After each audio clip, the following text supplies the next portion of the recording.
I'm too busy is a thinly veiled way of saying that's not important. When I first heard this idea, it totally changed the way that I was thinking about being busy and prioritizing the things that are important. See, if something's important, then you're going to make time for it. Now, this doesn't take away the responsibilities in life that make us busy, the things that we have to do. So, how then do we make time for the things that we really want to do, for the things that we deem important? In this video, I'm going to talk about building systems. Now, building a system is inherently a specific thing, so I'm going to talk in generalities with the idea that this is a framework that you can apply to your system. I'll follow up this video with some other specific examples of how I've applied systems and systems thinking to build something that allows me to make time for the things that are important. So, how do we design a system? Let's dive in. First, we need to know where we're going. We need to have a goal in mind. Now, James Clear, a famous New York Times selling best author of the book Atomic Habits, he defines an important distinction between a goal and a system. In fact, he's now famously said, you do not rise to the level of your goals, but rather you fall to the level of your systems. So what does this mean? Well, James argues that you do not achieve a goal simply by setting that goal, but instead you build a system around it. And it's only with this system in place do you ever accomplish your goal. Now, this can seem a little counterintuitive, but that's why this is one of the most important ideas. You need to build a system around the thing that you want to do to increase the likelihood of your success. So what then exactly is the difference between a goal and a system? Let's take saving money as an example. A goal would be save enough money to retire by the age of 60. That's a goal. It's concrete, it's achievable, has all the features of a goal that make it a good goal. Now, a system is the thing you establish around that goal in order to try to achieve it. Meeting with a financial planner, prioritizing expenses, determining how much you need to save, and setting up an automated transfer from your checking account to your savings account or retirement account, and so on. This system is the infrastructure that you have developed around this goal in order to help you achieve it. That then gets us to a specific definition. Systems are parts of a whole that work together to achieve a specific output. This is why systems thinking is oftentimes associated with building and engineering and disciplines that are naturally aligned with putting things together.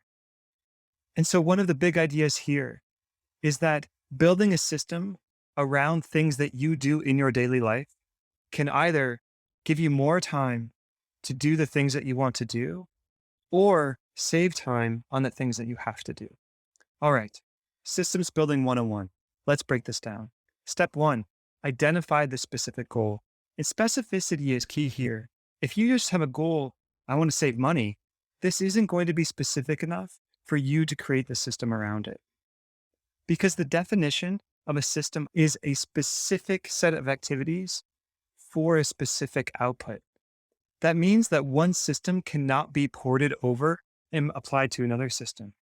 In fact, what you need to do is figure out the different parts that are going to help you achieve your goal. And that's the second step. We want to take this goal and break it down into its parts. What are the different components that you need to consider in order to try to achieve your goal? See, any complex goal will have multiple steps. Some of these steps need to be manual. They need your input. However, oftentimes these steps can be automated, in which case you should try to figure out how to offload them so you don't need to think about them. Again, this entire system is the thing that you're building in order to try to achieve this very specific goal. So you have your goal in mind. You now have some specific parts. The third step is we're going to take this and put it together. This is now the quintessential part of systems building.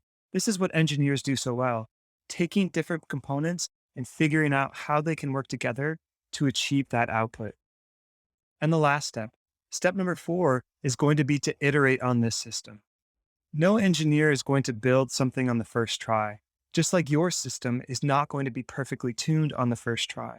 So you need to iterate, you need to experiment, determine what parts could be added in order to enhance the system. What parts don't you need that you thought you might, but turns out are not important after all?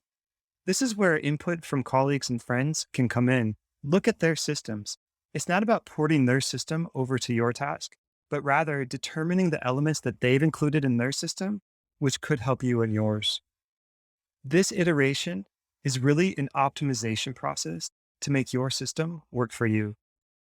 I think one of the most important elements here is that when building a system, you need this dynamic zooming in and zooming out, looking at the parts individually, and then zooming out and determining how they fit together.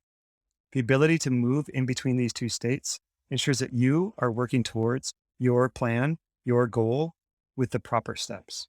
The last idea here is that return on investment only works because of compounding. This is true for financial investment, personal investment, or learning investment. If you deem that something is important, that you are going to invest time in it, you can build a system around this to help you accomplish your goals faster and go farther than you could otherwise. But see, building a system isn't just about doing more, especially in this day and age of the productivity hustle. Building a system allows you to have more time for the things that you deem important, because we never want to be too busy for those. If you like this video, go ahead and check out this other one, which is what got me thinking about productivity, learning, and building systems. Thanks, and we'll see you next time.